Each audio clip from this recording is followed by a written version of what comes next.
Assalamualaikum warahmatullahi wabarakatuh. Selamat sore sahabat Sukabumi Viral dimanapun kalian berada.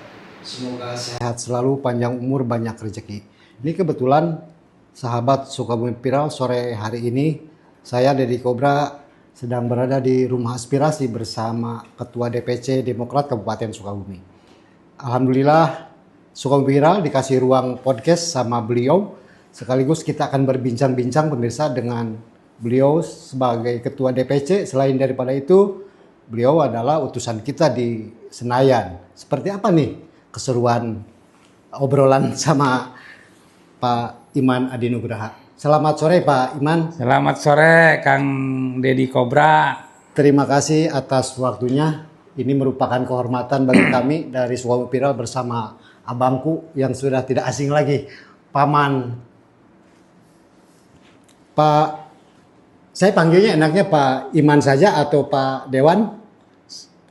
Iman boleh, Akang boleh. Siap, terima kasih.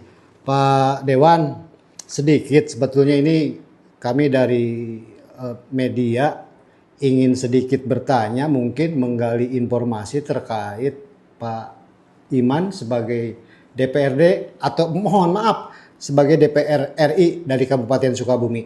Saya ada 5 pertanyaan nih Pak Dewan. Ya. Yang pertama, sebagai Ketua DPC Demokrat Kabupaten Sukabumi, banyak pihak yang penasaran Pak. Apa strategi Bapak agar Demokrat tetap eksis dan memenangkan hati masyarakat di tengah persaingan politik yang sangat ketat Pak? Monggo Pak. Iya, terima kasih Kang Deddy Cobra. Siap. Paman, ini saya manggilnya Paman aja ya. Paman. Nah, viralnya Paman. Paman, siap. Pertama-tama saya ucapkan terima kasih sudah bisa datang di tempat kita, Rumah Aspirasi Iman Adi Nugraha. Siap. Ini adalah tempat di mana kita biasa berkumpul, menerima masyarakat ya, umum terutama di kabupaten dan di kota Sukabumi. Siap. Rumah aspirasi ini terbuka untuk siapapun ya. Baik. Kebetulan biasanya saya jadi yang menjadi hostnya. Tapi karena Kang Deddy katanya ingin menjadi host dan ingin bertanya kepada saya, maka saya hari ini menjadi narasumbernya. Siap. Kembali ke pertanyaan tadi bahwa bagaimana melihat potensi Partai Demokrat ke depan. Bagi saya hari ini saya sudah menjadi wakil rakyat. Di samping saya sebagai ketua DPC Partai Demokrat. Tapi juga saya hari ini harus memposisikan bahwa saya adalah merupakan wakil dari masyarakat kota dan kabupaten Sukabumi. Tanpa harus melihat warna politik ya, partai politik. Jadi saya karena kebetulan saya lahir dan besar di Sukabumi. Jadi saya merasa bahwa Sukabumi ini adalah rumah saya yang sampai kapanpun tidak akan tergantikan.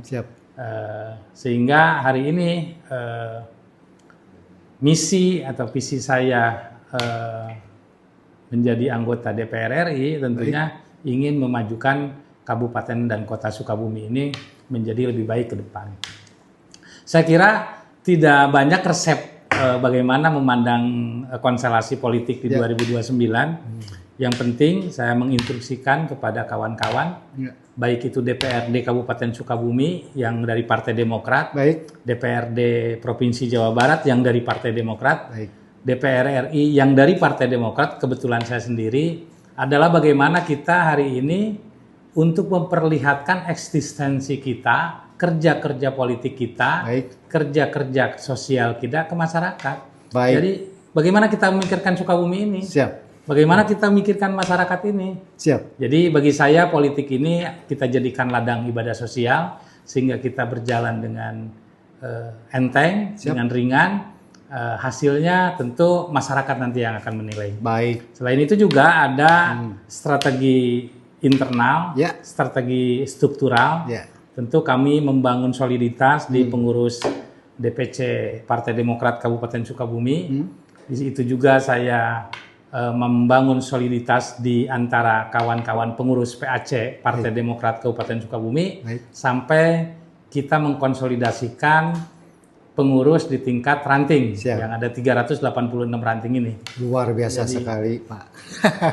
Sederhana sekali. Jadi Demokrat Kabupaten Sukabumi menjaga keeksistensian sampai akhir hayat mungkin nih Pak Iman ya. Cukup dengan keikhlasan, pengabdian untuk warga Kabupaten Sukabumi. Ya, saya kira itu modalnya. Siap, siap. Ini yang kedua nih Pak. Ini cukup menarik sekali Pak. Terkait kritik mengatakan partai di daerah terkadang hanya terlihat saat pemilu. Ini Ya. sangat menarik nih Pak. Ya. Bagaimana Bapak menanggapi kritik ini nih Pak? Ya, sebetulnya kan itu kritik yang bagus ya. Siap. Kritik itu adalah sebuah energi Betul. bagi partai politik atau Siap. bagi figur-figur di partai politik Baik. untuk meningkatkan kinerja mereka. Nggak Betul. apa-apa dikritik kalau memang mereka nggak kerja asalnya, kalau dikritik terus kan juga akan jadi bekerja. Siap. Prinsip saya semenjak saya menjadi anggota DPR RI, ya kalau nggak salah bulan Oktober tahun 2024 ya, waktu itu saya dilantik. Sekarang sudah ketemu lagi bulan Oktober, berarti saya sudah setahun Siap. melakukan kerja-kerja politik saya, kerja-kerja kedewanan saya Siap. di Senayan, baik di Senayan maupun di Dapil. Ya. Saya pulang ke Dapil itu setiap seminggu sekali. Jadi hari Kamis sore itu saya sudah Siap. bahasa Sunda nama mampret lah, balik ke lemur gitu. Jadi Jumat, Sabtu, Minggu saya sudah ada standby di rumah di Dapil di Kabupaten Sukabumi. Baik. Karena rumah saya di Kabupaten di Pelabuhan Ratu. Jadi itulah rutinitas saya yang saya lakukan. Jadi saya tidak apatis ya dengan kritik itu. Tidak anti Justru kritik ya Pak. tidak anti kritik, justru itu memicu kita untuk membuktikan kepada masyarakat bahwa kita itu tidak seperti itu. Sungguh luar Saya biasa. 1 tahun di DPR, saya tadi cerita Siap. udah ada 6 sampai 7 Siap. kejadian bencana di Sukabumi ya, ada banjir, ada longsor. Siap. Udah 6-7 kali. Ini kalau bagi 1 tahun berarti setiap 2 bulan sekali Terjadi bencana yang mengharuskan dan mewajibkan saya ya ada dan tidak ada. Kalau kita punya tenaga ya kita turun tenaga. Baik. Kalau kita pikiran kita turun pikiran. Kalau kita punya harta ya kita bantu harta. Saya kira itulah yang hari ini saya lakukan. Baik, Pak. Untuk masyarakat Kabupaten Sukabumi. Kembali terlepas silakan masyarakat yang menilai Siap. Baik, apakah terima kinerja dewan itu seperti bagaimana ya saya juga serahkan kepada mereka lah. Siap. Memang pada intinya mungkin Pak ketika kita ingin menjadi public figure, kuncinya harus siap dikritisi. Ya, Ini harus siap. Kebaikan secara personal maupun secara lembaga. Ya. Itu kuncinya ya Pak ya. Ya. Ini yang ketiga nih Pak. Bagaimana Bapak menangani kader? Ini di internal mungkin berbeda pendapat atau punya aspirasi politik lain di DPC Pak. Ya, kalau di politik itu kan berkumpulnya banyak orang. Baik. Pikirannya tidak sama semua. Siap. Ya, dinamika itu pasti akan terjadi di semua partai politik. Baik. Di semua organisasi. Bagi saya perbedaan itu adalah sebuah sebuah vitamin lah. Vitamin. Ya, vitamin untuk bagaimana kita sesama kader Siap. ketika ada perbedaan itu kita diskusikan. Kecuali kader yang sudah mengkhianati tujuan organisasi. Baik. Kader yang mengkhianati program yang sudah kita sepakati, terus kader itu tidak berkomitmen menjalankan kesepakatan itu, saya kira ya di organisasi ini ada sanksi dan lain-lain. Saya kira itu kalau sudah pada titik nadir ya, kader itu sudah tidak bisa dibina lagi, sudah tidak mengindahkan komitmen-komitmen yang dibangun, saya kira akhirnya ADART partai yang akan berbicara gitu. Kalau dinamika biasa aja biasa-biasa saja lah. Berbeda pandangan, Ya, berbeda pandangan, berbeda pendapat itu biasa di organisasi itu biasa. Harus Tapi seperti itu kalau ya, Pak? terlalu banyak berbedanya, hasilnya juga biasanya tidak bagus Ya. gitu. Makanya kalau bisa kita harus kompak. Ya. Kalau sesuatu sudah diputuskan bersama, harus seiring. Ya berdebatnya itu sebelum diputuskan. Kalau udah menjadi sebuah keputusan partai, saya kira semua kader, semua pengurus harus mengikuti apa yang sudah menjadi komitmen itu. Baik Pak, jadi kuncinya setiap kader itu walaupun berbeda pandangan, berbeda pendapat, akan tetapi tunduk dan patuh terhadap patsun lah. terhadap ADART partai. Iya. Seperti itu Pak? Iya, benar. Baik. Ini yang keempat nih Pak, langkah konkret Bapak untuk memperkuat Demokrat di level akar rumput. Di bawah lah Pak, kan gitu. Iya. Seperti apa nih Pak? Saya kira tadi itu sebagai anggota DPR, Ya, hari ini saya harus melayani semua lapisan masyarakat, tidak melihat kader. siap. Ya, karena warga masyarakat Sukabumi wajib ya hukumnya untuk saya bantu. Ya, wajib ya Pak. Wajib ya. Artinya bahwa saya harus berbuat dan berbuat untuk semua. Tidak bisa saya memilah-milah ini kader, ini bukan. Ya. Jadi saya itu berbuat berbuat sesuai dengan tugas dan fungsi saya. Siap. Ya. Adapun yang tidak sesuai tugas dan fungsi saya, asalkan ya itu tidak melanggar etika, Siap. itu tidak melanggar hukum, ya walaupun bukan tugas saya kita lakukan. Dan Siap. itulah sebetulnya strategi saya, Siap. bagaimana saya bisa menjadi bagian dari masyarakat.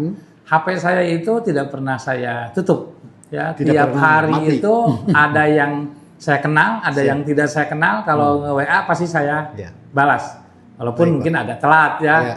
Ada juga yang nggak kebalas, biasanya yang sudah numpuk gitu Ya. loh. Saya lagi ada giat, ada WA, posisinya tidak saya nyalakan deringnya, akhirnya tidak kebaca. Mungkin kebaca-baca udah lama, tapi biasanya saya suka meminta maaf kalau memang ada yang ketumpuk seperti itu. Jadi saya kira dari segi pelayanan, jadi akar rumput mungkin akan memperhatikan kita, mempertimbangkan kita untuk memilih Demokrat di 2009 kalau Siap. para wakil rakyatnya, para pengurusnya itu peduli terhadap kebutuhan dan aspirasi rakyat di bawah. Selalu hadir di tengah-tengah warga Saya kira masyarakat. itu, saya Siap. kira itu. Terima kasih.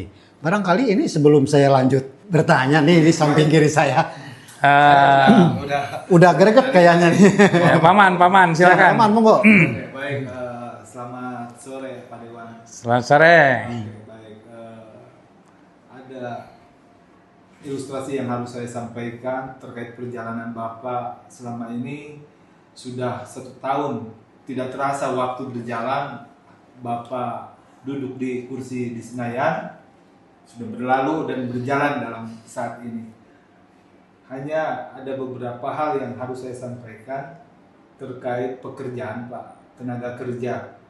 Dari informasi yang beberapa waktu lalu kita melihat bagaimana para pencari kerja susahnya sehingga mereka harus mengeluarkan uang, dan langkah konkret apa yang menjadi ciri khas ataupun kelebihan dari Partai Demokrat sendiri ke depan untuk meraih simpati masyarakat untuk di dunia pekerjaan Pak, karena ini sangat-sangat penting Pak.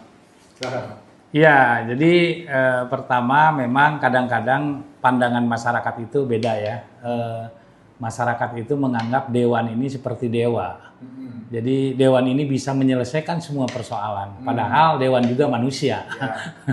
Baik itu DPRD kabupaten, DPRD provinsi maupun DPR RI. Siap. Tadi kaitan dengan bagaimana kita menangani tenaga kerja. Tadi malah saya di acara bimbingan teknik Bintek Kementerian Ekrab ya, saya berbicara tentang bagaimana maraknya di Sukabumi ini para tenaga kerja dimintain uang untuk masuk kerja. Nah, saya beberapa kali juga menerima audiensi ya, menerima pengaduan dari masyarakat tentang maraknya pungli ya di sektor tenaga kerja kita, terutama di pabrik-pabrik yang ada di Sukabumi ini. Ini kan seperti makhluk halus gitu loh. Tidak terlihat, ketika ditanya ke manajemen tidak ada, tapi ada. Hampir semua masyarakat pencari kerja, adik-adik kita yang baru lulus sekolah, baru lulus kuliah, ketika dia mau kerja ke pabrik itu, dia disuguhi bagaimana dia harus membayar. Walaupun mungkin tidak terbuka, atau kalaupun dia sudah melihat ini mungkin tidak mau bayar, ya dia tidak diterima. Tapi faktanya banyak masyarakat yang kena tipu juga. Maka kemarin ada beberapa orang datang ke saya, ya, malah kita sempat podcast juga. Saya juga selalu menyuarakan baik itu di forum-forum formal DPR, ya di RDP. Saya lihat saja ada jejak digital saya. Saya selalu ngomong tentang bagaimana maraknya pungli di sektor penerimaan tenaga kerja, terutama di Kabupaten Sukabumi. Ya, saya sampaikan di hadapan Menteri, saya sampaikan di hadapan Sekjen, Dirjen, ya, kementerian terkait. Ya memang itu. Dan saya pun menghimbau kepada aparat. Saya selalu bertanya kepada kepala siber pungli ya di Kabupaten Sukabumi, kepalanya kebetulan Pak Kasat Reskrim, tentang bagaimana progres untuk penanganan ya laporan masyarakat yang kena pungli itu.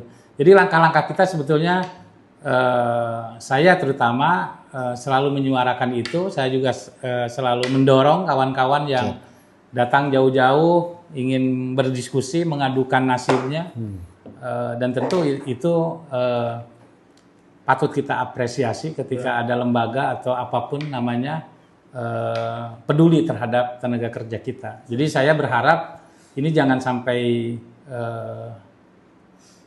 putus ya, jangan sampai usaha-usaha kita untuk memberantas pungli-pungli tenaga kerja itu hilang lagi gitu.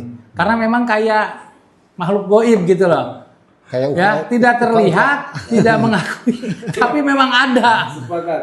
Jadi kalau saya analisa ini si pencari kerja pun enggan menyuarakan karena takut tidak diterima. Mungkin itu Pak substansi dari yang selama ini baik itu APH ataupun pihak-pihak tertentu sulit untuk mendeteksi ke arah sana. Mungkin karena itu, karena dampak kebutuhan mungkin Pak. Ya jadi gini, kemarin itu ada 4-5 orang yang datang ke saya, itu kasusnya beda-beda. Yang pertama kasusnya dia nyetor tapi tidak dipanggil-panggil. Ya. Yang kedua, dia nyetor awal 3 juta, terus dia diterima kerja, terus dia digiring ke koperasi untuk meminjam sisa karena puluhan juta kan itu harus bayarnya itu, ambil uang dari koperasi seolah-olah pinjam karena dia udah diterima kerja, uangnya itu bukan dinikmati oleh si tenaga kerja tapi diserahkan untuk melunasi masuk itu. Nah ketika mereka dikeluarkan dari pekerjaan baru 3 bulan udah dikeluarkan, barulah terungkap dia berani mengatakan itu. Jadi sebetulnya yang nggak ngomong itu ya tadi itu, pencari kerja yang dia sepakat untuk membayar sehingga dia masuk kerja dan sampai hari ini dia masih kerja. Mungkin dia tidak mau ngomong. Yang mau ngomong ini yang kena tipu dan yang dikeluarkan setelah dia melalui proses itu. Jelas kok itu. Jadi banyak ya. Pemirsa, semakin seru obrolan sore hari ini dengan Pak Dewan. Ini arahnya ke peran Bapak sebagai anggota di DPR RI ini Pak. Ini menarik sekali nih Pak Man. Sungguh sangat menarik pemirsa. Jadi saya ingin bertanya nih ke Bapak. Menjadi anggota DPR RI tentu memiliki tuntutan besar Pak Iman. Apa yang paling Bapak prioritaskan untuk Sukabumi? Dan apakah ada proyek yang bisa dibanggakan sejauh ini Pak?